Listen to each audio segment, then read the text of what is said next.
Welcome to First Time Watching.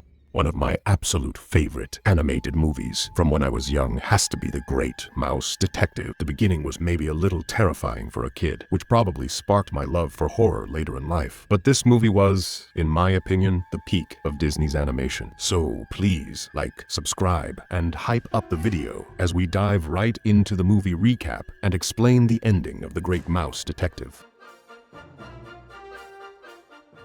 London, 1897. At Flaversham's toy store. It's Olivia's birthday, and her father made her a beautiful ballerina as a present. She thanks him, but then there is someone at the door. He's quite persistent, so he puts Olivia in the cupboard when a bat barges into their home. They fight while Olivia tries to get out, but when she manages to do so, her father is gone. Sometime later, Dr. Dawson arrives in London and was in need of a roof for the night. But while searching for a place to stay, he hears a little girl crying. He finds Olivia all alone and offers her a handkerchief. She tells him she's lost and is looking for Basil of Baker Street, so he offers her his help to find this Basil chap together. They make their way to Baker Street and knock on his door. The maid opens the door and invites them inside. While they wait, they look at the strange inventions, and then a weird man barges in with a gun. It's Basil in disguise. Olivia tries to tell him what's going on, but he is too busy with his experiments. He is testing a bullet he found. He is comparing it to another one, but sadly, it isn't a match. Basil falls into a deep depression. He was within his grasp, but yet another dead end. Olivia tells him about her father, but he doesn't have time for her until she mentions the bat that sparks his interest. The one who took her father was Fidget. He works for his arch nemesis, the Napoleon of crime, Ratigan, deep in the town's sewers. In a wine barrel, Mr. Flaversham created a robot for Ratigan. He is threatening him with his life. But Flaversham doesn't care about his own life. He will not be a part of Ratigan's evil plans. That's when Ratigan tells him he should keep working if he wants his daughter to live, so he should finish the robot for him. Ratigan makes a list of things he'll still need, which includes the girl, and gives it to Fidget to collect for him. And then Ratigan sits down on his throne to party with his gang. He tells them that tomorrow the Queen celebrates her Diamond Jubilee, and with the help of their good friend Flaversham, it will be a night she will never forget. It will be the night that he'll become the supreme ruler. But first they drink and celebrate Ratigan's evil mastermind until one of the members becomes too drunk and calls him a rat. He throws the young Bartholomew out and takes his bell. He rings it, and the world's fattest cat pulls up and eats the poor little drunkard. And with this reminder to watch their filthy mouths, the party continues. Back at Basil's home, Olivia is done telling him all the details of the kidnapping. Then Fidget appears at Basil's home, so he and Dawson run outside and find his footprints and hat. That is perfect. Now they can pursue the peg-legged bastard back to Ratigan's lair. They will ask Toby for help. Olivia wants to join them, but Basil is against it, so she is coming. They make their way upstairs to Sherlock Holmes's home to find Toby. The good boy comes running, and he takes a liking to Olivia. Basil wants Toby to find Fidget by smelling his hat. The three of them jump on the dog as Toby follows the scent, which leads them to the human toy store. Fidget is there stealing guards' uniforms and tools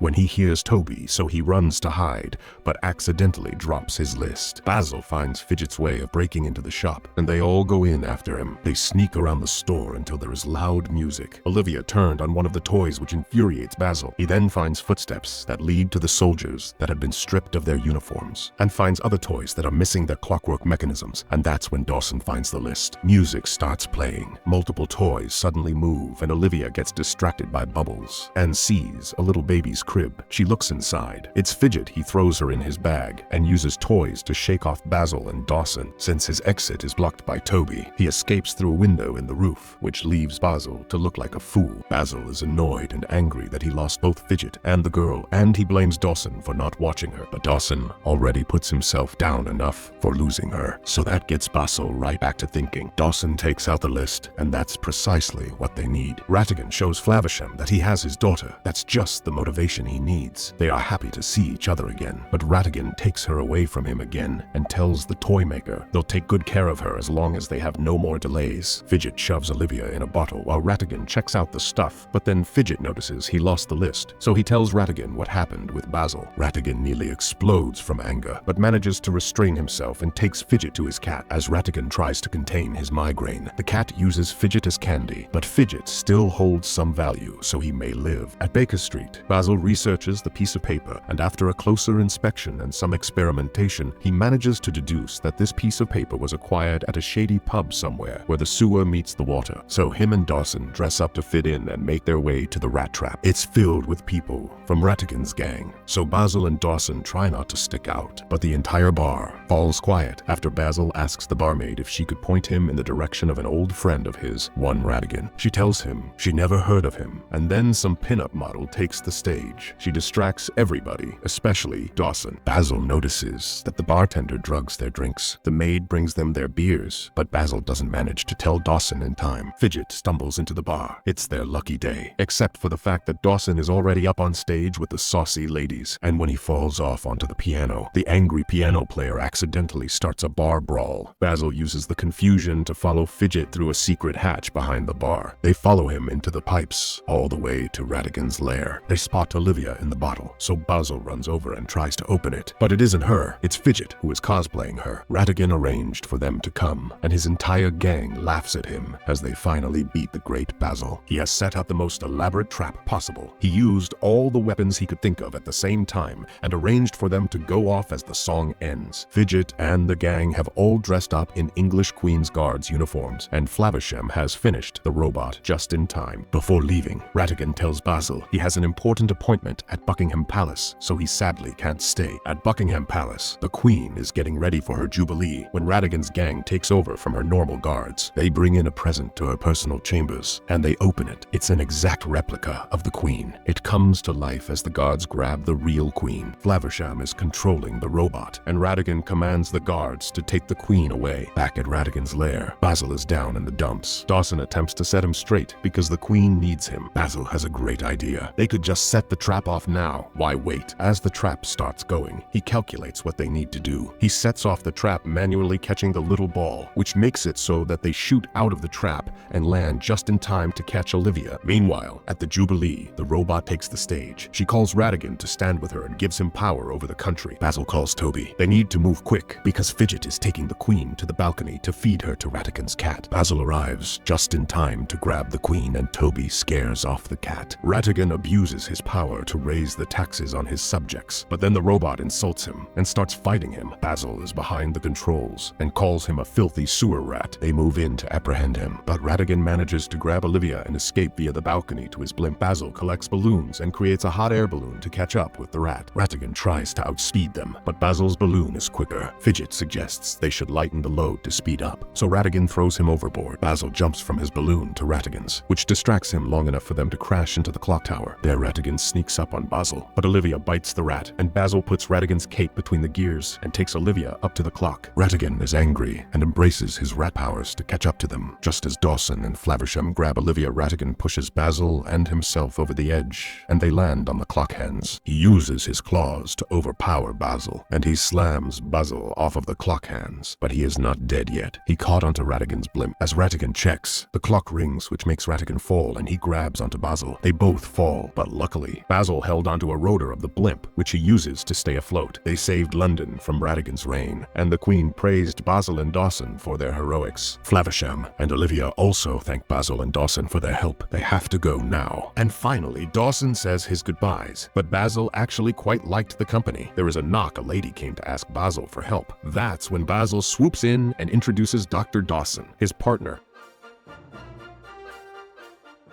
So since it's a kid's movie, the ending isn't that hard to understand. We have, of course, Ratigan, who is trying to take over the country by killing the Queen and replacing her with a robot. But his plans get ruined by his arch-nemesis Basil, who follows him through the air and makes him crash into the clock tower. Looking at this movie through the eyes of an adult, the main thing I kept worrying about was how Basil was going to capture Ratigan and his crew, because in terms of overall strength, him and Dawson are not really capable of overpowering them. So I always thought his overall approach of just running into the enemy lair head first seemed super stupid. He should have contacted the mouse authorities right as he figured out Ratigan's location. As the smartest detective in town, that was pretty darn dumb. And that's a wrap. Please like, subscribe, and hype up the video. See you next time.